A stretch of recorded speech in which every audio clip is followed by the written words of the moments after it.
I hesitated before entering my bedroom, an unsettling feeling gnawing at the pit of my stomach. The air grew thick and suffocating, as if some unseen force loomed within the confines of that room. A shiver crept up my spine as I reluctantly stepped across the threshold, my heart pounding in my chest. The room was cloaked in darkness, the only source of light emanating from a feeble night lamp in the corner. Its pale glow seemed feeble, unable to penetrate the malevolent shadows that danced upon the walls. I strained my ears, hoping to dismiss the unease as mere imagination, but there it was, a sinister whisper, barely audible yet unmistakably present. A cold draft caressed my skin, raising goosebumps on my arms. I turned to leave, to escape the clutches of the room that seemed tainted by an otherworldly presence. But as I reached for the doorknob, it rattled violently, as if held by an invisible hand. Panic seized me, my fingers trembling as I released my grip. With a surge of courage, or perhaps desperation, I turned back to face the room. And there, at the foot of my bed, stood the embodiment of my worst nightmares, a demon, its grotesque form contorted with malice. Its charred skin clung to its skeletal frame, its eyes two fiery orbs that burned with an unholy fervor. Long, razor-sharp talons extended from its clawed hands, ready to rend flesh with a single swipe. The demon's presence alone sent shivers down my spine, but it was its face that etched itself into the recesses of my mind.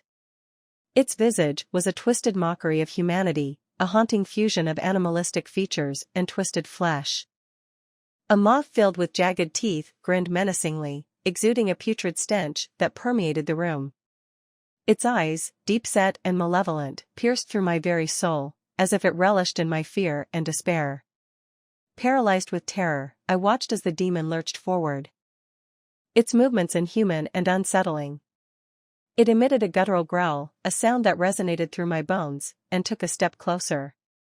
Each breath I took was tainted by the demon's presence, suffocating me with its malevolence. As it drew nearer, its hideous form twisted and contorted, its limbs elongating and warping with each agonizing second. The room seemed to pulsate with darkness, the very fabric of reality unraveled in its presence. I could feel its putrid breath upon my face, its eyes boring into my soul with a sadistic hunger. In that moment, I knew escape was futile. I was trapped in a nightmare of my own making, a prisoner to the demon that resided within my bedroom. Its presence consumed me, its intention clear, to torment, to feed upon my fear, and to claim my soul as its own. As the demon's talons closed in, its malicious grin widened, a cruel triumph glinting in its eyes. Darkness engulfed me, and the room echoed with my final scream, forever trapped within its unholy domain. From that day forward, the room stood as a grim reminder of the horrors that can exist within the sanctuary of our own homes.